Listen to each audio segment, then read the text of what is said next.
My name is Shubham Jagdish and welcome back to my YouTube channel. Commerce का पिछला chapter principles of management तक मैंने cover कर दिया है, जो कि चैप्टर नंबर 7 था and this is chapter number 8 और प्लानिंग का चैप्टर हम लोग आज के वीडियो में कंप्लीट करने वाले हैं। पूरा प्लानिंग का चैप्टर एक ही वीडियो में कंप्लीट हो जाएगा। तो चलिए देखते हैं इस चैप्टर में हमें पढ़ना क्या क्या है। इसके अंदर हमें पढ़ना है बेटा meaning of planning, importance of planning, limitations of planning. इसका मतलब फीचर्स ऑफ प्लानिंग कोर्स में नहीं है। देन हमें पढ़ना है स्टेप्स इन प्लानिंग प्रोसेस, फिर हमें पढ़ना है types of plan, objectives, policy, procedure, method, rule, budget, programme. इसका केवल मीनिंग ही हमारे सिलेबस में है। क्लियर कि नहीं क्लियर? तो बहुत सारी चीजें दे रखी हैं, लेकिन हमारे सिलेबस में केवल इतना ही चीजें हैं 2020-21 के पेपर में। तो बहुत कम सिलेबस कर दिया है आईएससी काउंसिल ने। तो भाई इस बार तो 100 में 100 नंबर कॉमर्स में लाने ही पड़ेंगे आप सभी को। तो चलिए बिना टाइम वेस्ट किए शुरू करते हैं कि व्हाट इज प्लानिंग। प्लानिंग का मतलब होता है बच्चे what is to be done, how it is to be done, where it is to be done and when it is to be done। मतलब क्या है? यहां पर 4 कीवर्ड हैं, what, how, where and when। आपको क्या करना है, कैसे करना है, कहां करना है और कब करना है, इसी के ऊपर प्लानिंग की जाती है। क्लियर क्लियर है कि नहीं क्लियर है? तो मैं आज इस पर्टिकुलर चैप्टर में प्लानिंग ये कर रहा हूं, हमारा ऑब्जेक्टिव है यहां पर मान लेते हैं आपको 95% प्लस मार्क्स चाहिए। 95% तो बहुत कम बोल दिया मैंने, 98% प्लस मार्क्स चाहिए, ये हमारा ऑब्जेक्टिव है। ठीक है ना? तो अब उसके लिए क्या है, what is to be done? तो आंसर मिलता है 98% लाने हैं हम लोग को। How it is to be done? पढ़ाई करनी है, शुभम जगदीश का सर चैनल फॉलो करना है, वो सारे सब्जेक्ट्स पढ़ा रहे हैं। Where it is to be done? YouTube पे पढ़ाई करनी है। When it is to be done? पूरे साल पढ़ाई करनी है। क्लियर है कि नहीं क्लियर? बात समझ में आ रही कि नहीं आ रही बात? अब इसी ऑब्जेक्टिव को लेते लेते हम लोग पढ़ने जा रहे हैं इंपॉर्टेंस ऑफ प्लानिंग। आइए देखते हैं इंपॉर्टेंस ऑफ प्लानिंग क्या होती है। पहला इंपॉर्टेंस होता है बेटा कि हमारा ऑब्जेक्टिव क्या है, इसको डिटरमाइन करने में हेल्प करता है प्लानिंग। क्लियर है कि नहीं क्लियर? पहला प्लानिंग का इंपॉर्टेंस क्या है? इट हेल्प्स अस या it focuses on attention of objectives. क्या ऑब्जेक्टिव को अटेन करना है ये प्लानिंग बताता है। क्लियर है कि नहीं क्लियर? अब मैंने डिसाइड कर लिया है कि मुझे चाहिए 98% plus marks in my board examination 2020-21 के बच्चों को, कॉमर्स वाले। ठीक है ना? तो मेरा ऑब्जेक्टिव क्लियर है। अभी क्या हो जाएगा? पहला, मेकिंग एक्टिविटीज मीनिंगफुल। एक और इंपॉर्टेंस होती है, अब मैं इसके ऊपर जो भी एक्टिविटीज कर रहा हूं तो प्लानिंग उस एक्टिविटीज को मीनिंगफुल बनाएगा। मीनिंगफुल कैसे? मैं अगर 4 घंटे 5 घंटे 6 घंटे बैठ के पढ़ाई कर रहा हूं तो मैंने उसके लिए एक प्लान बनाया, उस प्लान के अकॉर्डिंग चल रहा हूं, तो मतलब प्लानिंग मेरे हर एक एक्टिविटीज को मीनिंगफुल बनाता है। क्लियर है कि नहीं क्लियर? आगे बढ़ते हैं। Brings order in place of chaos. अब देखो क्या, मैंने पहले सोचा था कि मैं सारे सब्जेक्ट एक दिन में पढ़ूंगा, लेकिन अब क्या हो गया है, मैंने प्लानिंग की और प्लानिंग करने के बाद मैं एक ऑर्डर में पढ़ाई कर रहा हूं। 3 दिन ये सब्जेक्ट पढ़ रहा हूं, 4 दिन ये सब्जेक्ट पढ़ रहा हूं, 2 दिन वो सब्जेक्ट पढ़ रहा हूं, लाइक वाइज। क्लियर है कि नहीं क्लियर? तो planning always brings order in place of chaos. Clear है कि नहीं क्लियर? आगे बढ़ते हैं। Reduces the risk of uncertainty. ये तो एक सेल्फ एक्सप्लेनेटरी पॉइंट है भाई, अगर प्लानिंग ना किया होता तो आपका ऑब्जेक्टिव अनसर्टेन होगा। तो प्लानिंग इस रिस्क को कम करने में हेल्प करता है, इसीलिए ये इसका इंपॉर्टेंट फंक्शन है। आगे बढ़ते हैं। It facilitates decision making. अब फैसिलिटेट्स डिसीजन मेकिंग, देखो भाई अब आपके पास बहुत सारे ऑप्शन है, मान लेते हैं। ठीक है, आपको पढ़ाई करनी है, आपके पास बहुत सारे ऑप्शंस है। मैं YouTube से, शुभम जगदीश से पढ़ लूं, या मैं लाइव क्लासेस किसी की पढ़ लूं, या मैं होम ट्यूटर से पढ़ लूं, बहुत सारे आपके पास ऑप्शंस है। उस ऑप्शन में से एक आपने फाइनलाइज किया है, एक आपने डिसीजन लिया है, तो प्लानिंग आपको हेल्प करता है in taking decisions, in evaluating many options and choosing one alternative. Clear है कि नहीं क्लियर? तो प्लानिंग हमको हेल्प करता है इन डिसीजन मेकिंग। नेक्स्ट पे बढ़ते हैं। It bridges the gap between present and future. मतलब अभी कहां हो, अभी आप हो, और फ्यूचर में कहां जाने वाले हो, इसके बीच का गैप को फिल करने की कोशिश करता है प्लानिंग। अभी हम हैं अपने हाफ ईयरली एग्जामिनेशन पर और हमें चाहिए 98% इन माय बोर्ड्स, तो इन दोनों के बीच में हमें क्या, इस गैप को कौन कम कर रहा है? Planning for getting 98% plus mark in boards. Clear है कि नहीं? आई होप मैंने आपको इंपॉर्टेंस किसी और रेफरेंस में समझाया है, लेकिन इंपॉर्टेंस समझ में आया होगा आपको। क्लियर है कि नहीं क्लियर बात? अगर आपको इसके बाद भी समझ में नहीं आता तो कमेंट सेक्शन में मेंशन करो, एक बार बुक से रीड करना। I am following CB Gupta. ठीक है, आगे बढ़ते हैं लिमिटेशंस की तरफ। अभी प्लानिंग की कुछ इंपॉर्टेंस है तो कुछ लिमिटेशंस भी हैं। पहला लिमिटेशन है, it's a costly process. Costly in the sense पैसा लगेगा, टाइम लगेगा, एफर्ट्स लगेंगे, तो ये एक कॉस्टली प्रोसेस है। अगला है टाइम कंज्यूमिंग। टाइम कंज्यूमिंग क्या मतलब? कई दिनों तक तो आपने प्लानिंग करने में लगा दिए कि ये सब्जेक्ट कब पढ़ेंगे या ये ऑब्जेक्टिव मुझे इस तरह अटेन करना है, तो it's a time consuming process. Rigidity सबसे बड़ी लिमिटेशन है। रिजिडिटी का मतलब क्या है? अगर मैंने एक प्लान, एक कोर्स ऑफ एक्शन डिसाइड कर लिया है, तब फिर मुझे उसी पर चलना है, चाहे उससे अच्छा ही प्लान क्यों ना आ जाए मेरे पास। क्लियर कि नहीं क्लियर? तो प्लानिंग लीड्स टू रिजिडिटी। आगे बढ़ते हैं। And it gives us false sense of security. False sense of security क्या? मैंने बोला मैंने एक प्लान बनाया है और मेरे 98% उस प्लान से आ जाएंगे, तो क्या 100% वो प्लान आपका काम करेगा? नहीं पता। हम सिक्योर तो है, मुझे तो सिक्योरिटी फील होती है, लेकिन it's a false sense of security. It may happen, it may not happen. Clear कि नहीं क्लियर? आगे बढ़ते हैं। Psychological barriers. अभी साइकोलॉजिकल बैरियर्स क्या है यहां पर? अब अगर आप एक पर्टिकुलर प्लान पे काम कर रहे हो, तो आप ना बार बार शिफ्ट नहीं कर सकते, क्योंकि आपने दिमाग में चीज बैठा ली है कि भाई मुझे इसी प्लान पे काम करना है, तो वहां पर हम बार बार शिफ्ट नहीं करते। ये हमारा एक तरह का साइकोलॉजिकल बैरियर होता है। क्लियर है? क्लियर? आगे बढ़ते हैं।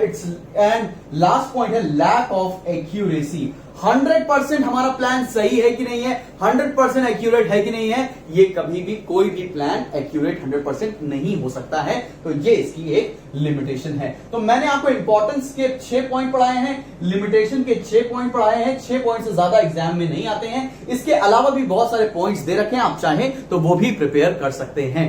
जल्दी से ये नोट करिए, बढ़ते हैं आगे। और एक क्लास तो बढ़ते हैं हम लोग अपने नेक्स्ट टॉपिक पर। और नेक्स्ट टॉपिक सबसे इंपॉर्टेंट टॉपिक है इस पर्टिकुलर चैप्टर का, और ये हर बार या 5 नंबर का पूछा जाएगा, ये 6 नंबर का पूछा ही जाएगा आपके बोर्ड एग्जामिनेशन में। अब अच्छा, इस स्टेप्स इन प्लानिंग प्रोसेस की एक बात ध्यान रखो, अगर आपने एक भी स्टेप ऊपर लिख दिया या एक भी स्टेप नीचे लिख दिया, आपके मार्क्स 0 हो जाएंगे। तो ऐसा नहीं कि आपको स्टेप्स याद होने चाहिए किसी भी ऑर्डर में, नहीं, स्टेप्स को इसी ऑर्डर में आपको पता होना चाहिए। पहला ऑब्जेक्टिव सेटिंग ऑब्जेक्टिव्स है, तो पहला दूसरा पॉइंट है आपका developing planning premises, third identifying alternative course of action and likewise. इसलिए मैंने पॉइंट नंबर 1 2 3 4 5 6 7 स्टेप्स में इसको लिखा भी है, इसी स्टेप में इसको फॉलो करेंगे। तो चलिए भैया देखते हैं कि इसका हमारे स्टेप्स ऑफ प्लानिंग प्रोसेस है क्या। पहला ऑब्जेक्टिव है, पहला पॉइंट है सेटिंग ऑब्जेक्टिव्स। पहले ये डिसाइड कर लो कि हमने करना क्या है, ठीक है ना। तो हमने क्या कर रहा है, हमने 98% प्लस मार्क्स लेके आने। फिर दूसरा है developing planning premises. Developing planning premises का मतलब क्या होता है? The framework within which that whole plan has to be executed. ऐसी बाउंड्रीज इंटरनल और एक्सटर्नल जिसके बीच में ये पूरा का पूरा प्लान आपको एग्जीक्यूट करना है, that is known as developing planning premises. अभी थर्ड स्टेप पर आते हैं।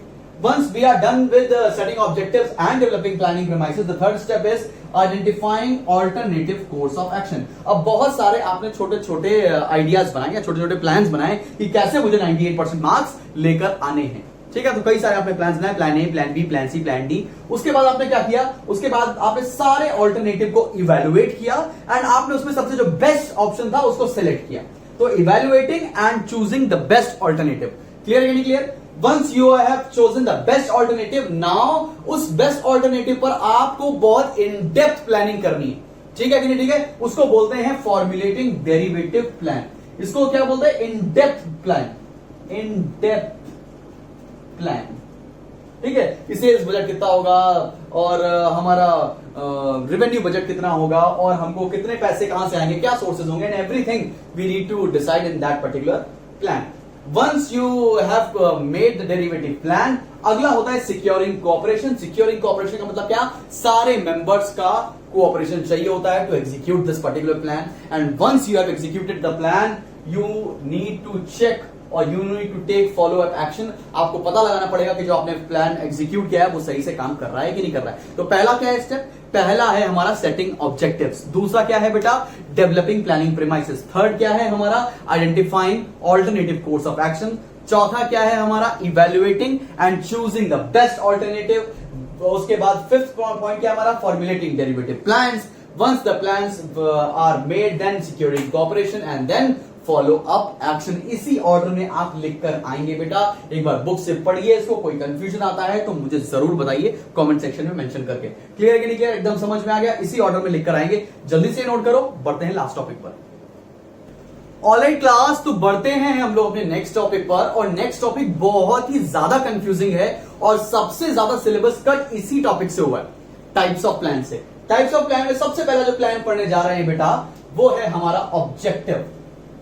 मैंने कोशिश किया है कि टू द पॉइंट और कीवर्ड्स आपके सामने लिख भी दूं कि अगर आपको नोट्स चाहिए हो तो आप टाइप्स ऑफ प्लान में एग्जैक्टली यही नोट्स उठा के लिख सकते हो। This is fifth, then we have rule 6, 7 and 8। Alright, तो शुरू करते हैं ऑब्जेक्टिव से। Objectives means purpose of organisation is called objective, ठीक है ना। किस पर्पस के लिए ऑर्गेनाइजेशन बना है उसे बोलते हैं objective. Objectives are the ends और the results to be achieved. It indicates destination of the organisation. आप ये तीनों पॉइंट लिख के आ सकते हो, आपको पूरे नंबर मिल जाएंगे, या मैक्सिमम क्वेश्चन ये 2 नंबर का पूछा जाने वाला है अब पेपर में, ठीक है। तो ऑब्जेक्टिव का मतलब समझ में आ गया। एंड रिजल्ट क्या है हमारे ऑर्गेनाइजेशन का, क्या पर्पस है, क्यों बनाया हमने ये पर्टिकुलर ऑर्गेनाइजेशन, उसे बोलते हैं ऑब्जेक्टिव। आगे बढ़ते हैं स्ट्रैटेजी के ऊपर। What is strategy? It is a blueprint of an organisation's desired destination.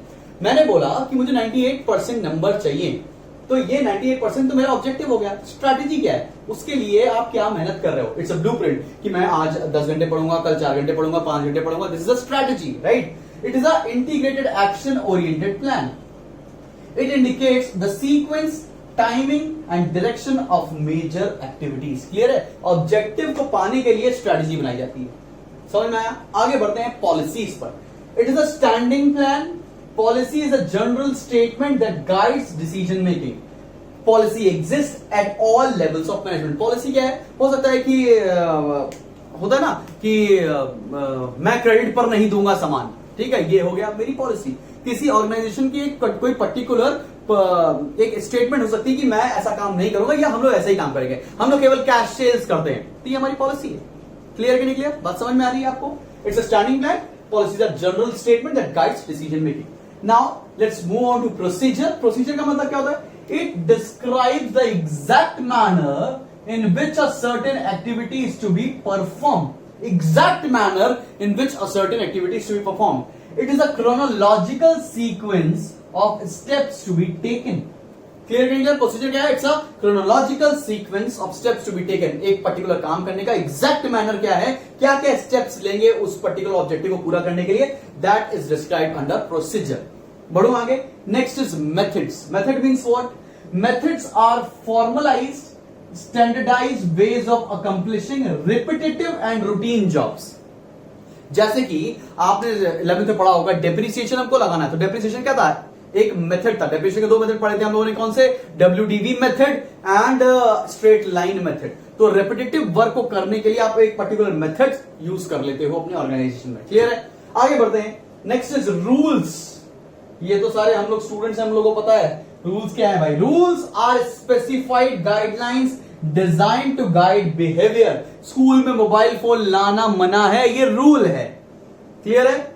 आगे बढ़ते हैं। बजट।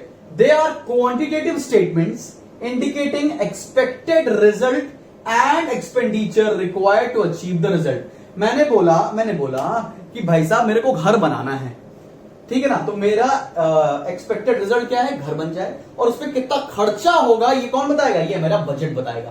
क्लियर है कि नहीं क्लियर? बात समझ में आई?